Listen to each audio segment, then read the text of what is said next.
A gente sabe que grande parte dos tumores de intestino eles têm origem genética, né? Então algumas síndromes de polipose familiar e algumas síndromes genéticas, como síndrome de Lynch, podem ser fator predisponente. E a gente sabe que a dieta também está muito relacionada, principalmente baixa ingesta de fibra, alta ingesta de gordura, alimentos embutidos, alimentos muito processados, muito industrializados.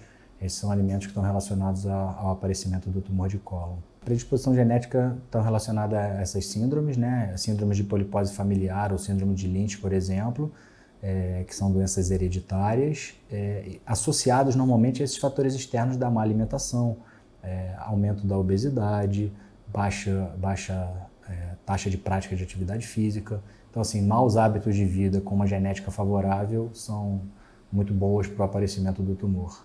Os tumores eles podem ser desde assintomáticos, ou seja, o paciente não sente absolutamente nada e acaba descobrindo num exame de rastreamento, ou então ele pode ter alguma sintomatologia, como massa abdominal, dor abdominal e cólica, alteração do hábito intestinal, intercalando diarreia com constipação, eventualmente sangramento nas fezes, emagrecimento. Então, assim, são sintomas vagos, né, de outros problemas abdominais, até problemas mais simples, como eventualmente gastroenterite ou verminose, que podem, na verdade, estar escondendo um tumor. Segundo a Sociedade Brasileira de Coloproctologia, né, a primeira colonoscopia deve ser feita aos 50 anos, mas se você tem algum caso na família, o interessante é que seja feito mais precoce. Alguns especialistas recomendam que seja feito até 10 anos antes do primeiro caso. Então, digamos, o primeiro caso na família foi aos 50 anos, você a partir dos 40 anos já pode ter feito a primeira colonoscopia.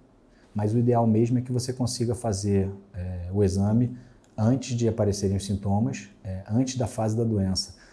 Dificilmente a gente consegue fazer exame preventivo e a colonoscopia acaba funcionando como exame preventivo. Você consegue detectar o pólipo, o adenoma, que pode malignizar e se transformar no adenocarcinoma.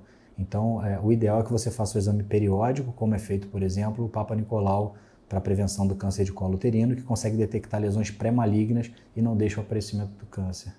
Hoje em dia, a estatística brasileira, né, em torno de 40 mil novos casos por ano, né, aproximadamente 20 mil casos novos para homem e 20 mil casos novos para mulher. E existem alguns dados apontando que esses números podem aumentar bastante nos próximos anos, principalmente por conta de maus hábitos de vida. A prevenção é através da realização do exame, né? Se você tem 50 anos e ainda não fez uma colonoscopia, é válido fazer. Procure um proctologista, procure um clínico para poder ter essa solicitação do exame. Se você tem um histórico familiar de câncer de cólon, vale a pena você fazer também, porque, como eu disse anteriormente, o mais importante é você tentar detectar a lesão pré-maligna e não deixar o aparecimento do câncer para depois tentar tratar. O tratamento inicial, quando você diagnostica um câncer, normalmente é a cirurgia.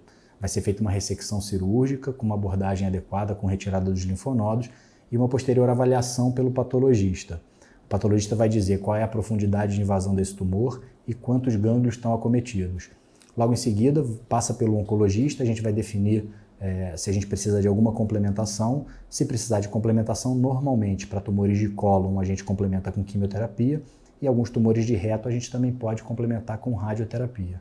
Quando a doença é diagnosticada em estágio inicial, né, a gente tem uma taxa de cura acima de 90%.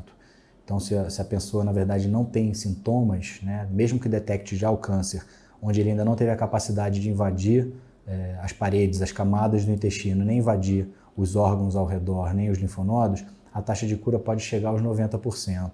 Se você tem uma doença um pouco mais avançada, que já chegou nos linfonodos, essa taxa de cura cai para em torno de 60%, 70%. E se você tem uma doença metastática, ou seja, o câncer teve a capacidade de sair do local primário e ir para um outro órgão, a taxa de cura é perto de 5%. Então a gente sabe que para o câncer de cólon a detecção precoce é super importante.